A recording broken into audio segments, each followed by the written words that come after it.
Il y a quelques temps, je suis allé en Angleterre avec mon épouse et donc on était dans ce pub à Wells, donc c'est dans le sud-ouest de l'Angleterre, et voilà le plat que j'ai commandé et que j'ai mangé. Alors je ne parle pas de la pinte de bière bien entendu, mais voici le plat. Pourquoi je vous le montre? Parce que je voudrais aujourd'hui qu'on étudie le menu d'un pub en Angleterre. Et donc je vous montre ici le menu, donc c'est un vrai menu, c'est le menu justement du pub. Et on va pouvoir étudier quelques noms de plats, quelques noms d'aliments, etc. Mais avant de commencer, voilà, donc ça c'est le plat que j'ai commandé. Et voici la liste des plats que je vous montre ici. D'après vous, lequel c'était? C'était quoi le plat en question? Imaginez que vous êtes dans un pub en Angleterre, vous vous retrouvez face à ce menu. Et ben voilà, vous allez commander quelque chose. Et qu'est-ce que c'est le plat que j'ai commandé? Vous avez trouvé? Eh bien oui, c'était le cottage pie. Cottage pie, ça ressemble beaucoup à notre hachis parmentier français. Donc il y a du bœuf haché, minced beef. Minced meat, ça veut dire de la viande hachée. Donc quand c'est du bœuf, on dit minced beef. Mais parfois, ça peut être aussi de l'agneau, minced lamb. Et dans ce cas, on n'appellera ça pas un cottage pie, on appellera ça plutôt un shepherd's pie, c'est-à-dire la tourte du berger, pardon. La tourte du berger, donc parce que c'est de l'agneau dedans.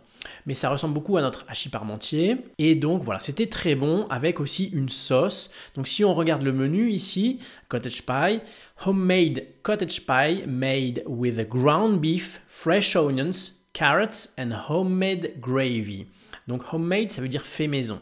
Et là, vous voyez gravy. Gravy, c'est la sauce. C'est de la sauce, souvent la sauce qui a mijoté avec la viande, etc. Donc là, on la voit ici sur la photo et c'était très très bon.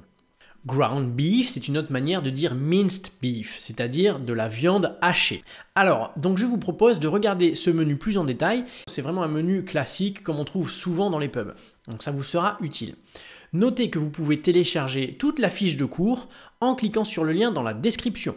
Donc voilà, ça peut être très utile de télécharger cette fiche de cours. Vous retrouverez voilà, la photo du menu et les explications, le vocabulaire, etc. Alors, si on regarde ce menu, on voit en haut à gauche, on voit écrit Starters. Starters, c'est les entrées. D'accord? Donc, soup of the day, on comprend assez facilement, c'est la soupe du jour. Et vous voyez, c'est intéressant de voir que c'est served with warm bread. C'est servi avec du pain chaud.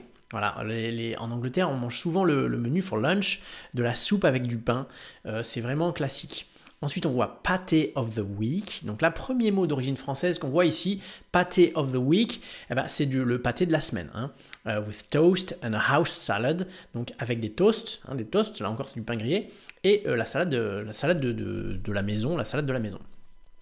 Mozzarella sticks with sweet chili dip. Alors, qu'est-ce que ça veut dire ça? Mozzarella, vous comprenez ce que c'est la mozzarella. Sticks, ce sont des petits bâtonnets, donc des petits bâtonnets de mozzarella qui sont servis avec sweet chili dip. C'est de la sauce chili, de la sauce pimentée au piment doux. Sweet, c'est doux, donc piment doux. Ensuite, on voit jacket potatoes. Donc ça, ce sont les pommes de terre en robe des champs. Donc c'est excellent. Des pommes de terre cuites au four avec une sauce dedans. Voilà, c'est vraiment bon. À tester, c'est vraiment un classique de la cuisine anglaise. Les Anglais ont vraiment mauvaise réputation au niveau de la cuisine et pourtant ils ont une grande culture du pub et la cuisine, ce qu'on mange dans les pubs, c'est souvent très très bon. Donc cette mauvaise réputation, elle n'est pas totalement justifiée quand même, d'autant que la cuisine anglaise est très ouverte sur le monde, il y a beaucoup d'influences indiennes, d'influences asiatiques, d'influences françaises aussi, beaucoup de mots de la cuisine en anglais viennent du français. Donc voilà, mauvaise réputation qui n'est pas justifiée. Coleslaw, c'est une salade de choux crus. Voilà, salade de choux crus avec une sauce autour. Voilà. Ensuite, vous voyez chicken and bacon. Donc ça, je pense que vous comprenez, c'est du poulet avec du bacon. Voilà, c'est des salades. Donc salade, attention, salade, ça désigne le plat. Ça désigne pas la salade verte. La salade verte, on va dire lettuce. Et la salade, c'est le plat. C'est le plat, la salade, donc avec tous les ingrédients dedans. Donc on a une salade chicken and bacon, donc salade au poulet au bacon. Cheese and chutney, c'est voilà, la salade au fromage et au chutney. Donc c'est la sauce chutney, voilà, c'est la sauce qui est assez bonne. Homemade quiche, donc vous voyez encore un mot d'origine française, la quiche. Voilà, served with mixed leaf salad. Donc là on voit leaf salad, c'est une salade à 2 feuilles. Ensuite on voit plowman, donc ça s'écrit P-L-O-U-G-H-M-A-N, apostrophe S, donc Ploughman's, donc c'est la salade du laboureur, la salade du travailleur des champs. Hein, c'est voilà, c'est comme si on disait le menu de l'ouvrier, voilà, on voit Ploughman's Lunch parfois, le menu du paysan, quoi, voilà. Donc Ploughman's Salad, c'est la salade du paysan avec ham or cheese, donc avec jambon ou fromage, served with salad, chutney, pickled onions, apple and warm crusty bread. Donc pickled onions sont des oignons marinés au vinaigre. Ensuite on voit apple, c'est la pomme, warm crusty bread, c'est du pain chaud, et croustillant, crusty, croustillant. Ensuite, on arrive au cottage pie, donc que j'ai expliqué tout à l'heure. Simply chicken, c'est le menu simplement poulet. Donc tender and juicy grilled chicken breast avec des jacket potatoes and a house salad. Voilà. Une garniture de jacket potatoes et de house salad. Sinon, on a le menu ham, eggs and chips, donc jambon, œufs et frites. Ensuite, on a la section sandwiches and ciabattas. Sandwiches, attention, c'est du pluriel, one sandwich. Et quand il y en a plusieurs, on dit two sandwiches. On prononce le pluriel quand ça se termine par ES. And ciabattas, donc le ciabatta, c'est du pain italien, je crois. Voilà. Donc, on a la liste des sandwichs, ham and cheese, vous comprenez, jambon, fromage, cheese and onion chutney. Donc, on voit le V, ça veut dire vegetarian, ça veut dire que c'est végétarien. Sinon, on a tuna and red onions, thon et oignons rouges.